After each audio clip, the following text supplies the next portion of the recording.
Selamat siang Bu ya. Bu, perkenalkan saya Bidan Elis. Saya di sini Bu mau membagikan informasi mengenai ASI eksklusif, betapa pentingnya ASI eksklusif untuk anak kita. Nah, sebelum saya membagikan informasi Bu, ini ada beberapa pertanyaan. Boleh dijawab dulu Bu?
Tadi kan Bu, kita sudah menjawab Bu ya pertanyaan-pertanyaan sebelum saya berikan informasi.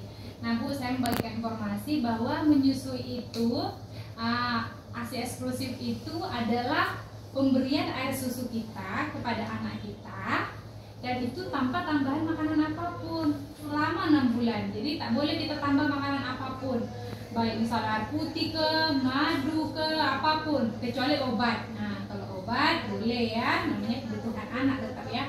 Tapi makanan-makanan belum boleh pada anak sampai 6 bulan. Nah karena lambung anak itu Bu masih kecil, masih segini, kayak baru lahir misalnya kan, masih segini, masih kecil. Lambung anak masih kecil sehari, nanti 3 hari dia baru sebesar ini. Nah seminggu baru dia sebesar ini, dan 1 bulan baru dia sebesar ini ya. Nah, jadi lambung anak itu masih kecil. Terkadang Bu, kegagalan pemberian ASI eksklusif itu ketika anak itu rewel, nangis-nangis, kita ibunya panik, keluarga nggak sabaran, kadang keluarga langsung suruh kasih aja susu formula. Nangis-nangis anak Mika tuh tak kenyang tuh, tak banyak air susu Mika tuh, kering kata dia kan. Nah kasih aja susu formula, kata-kata keluarga kan. Akhirnya kita panik lah ya kan, sebagai ibu kan, akhirnya kasih susu formula. Padahal tadi kita dari hamil udah niat nih mau ngasih ASI, niatnya udah bulat, udah penuh pokoknya ASI. Tahu-tahu di perjalanan, nah begitu ya. Nah itu semua Bu boleh kita singkirkan ketika kita dapat pengetahuan tentang menyusui dan tentang ASI.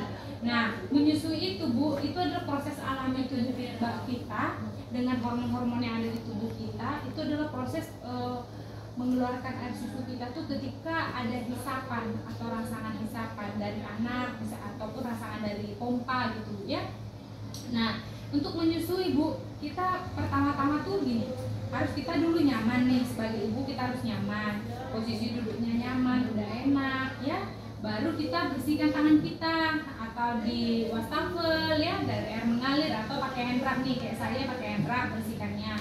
Nah setelah tangan kita ini sudah bersih, baru kita angkat anak kita, angkat si baby.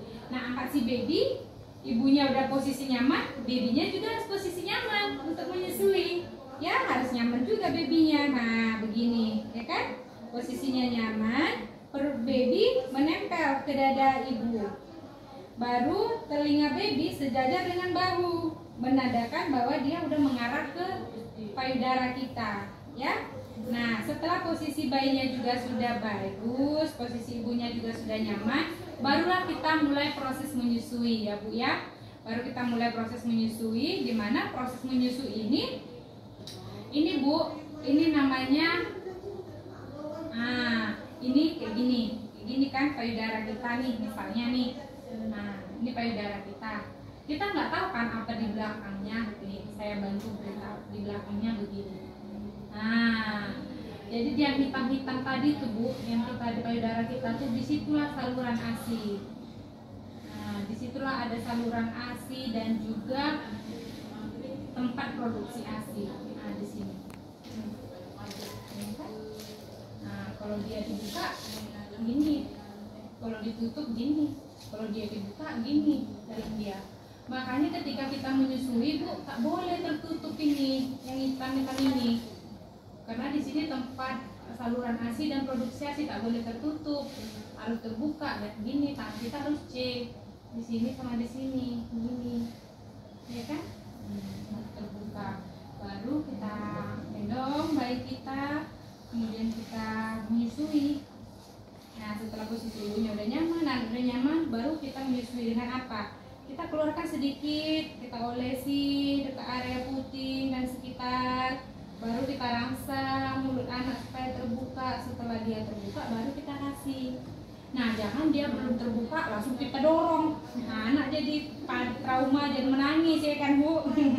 Harus kita olesi dulu, baru kita kasih ASI. Nah, setelah kita lihat nih, biasanya suaranya tuh menelan kayak gitu dia kan, kayak kenyang kayak gitu kan Bu.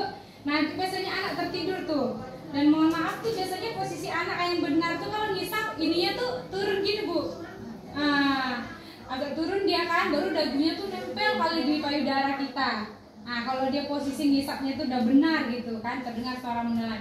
Nah, setelah anak kenyang Bu, biasanya tuh dia tertidur. Kita harus sendawakan. Nah, disendawakan supaya anak tidak terjadi gumoh atau muntah, dan bisa juga muntahnya masuk juga di paru-paru, kehirup di ini kan. Jadi kita harus sendawakan gini, wajib disendawakan, baru kita baringkan anak.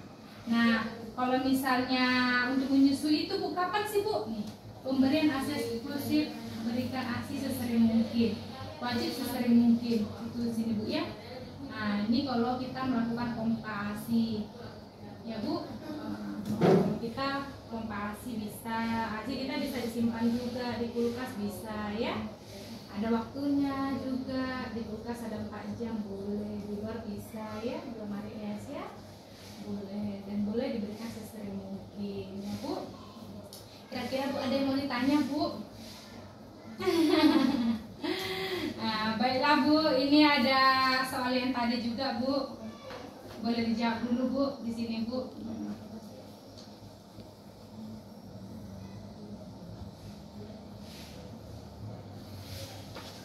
Oke Bu, oke Bu, terima kasih ya Bu atas kunjungannya. Semoga nanti kalau Ibu sudah melahirkan bisa memberikan ASI eksklusif, dan nanti nomor Ibu kita masukkan di grup WhatsApp ya Bu. Nah, grup WhatsApp itu nanti untuk konseling menyusui, jadi untuk persiapan menyusui boleh nanti di sana ditanyakan. Banyak teman-teman yang ibu-ibu hamil juga ada di grup konseling menyusuinya Bu ya. Terima kasih Bu.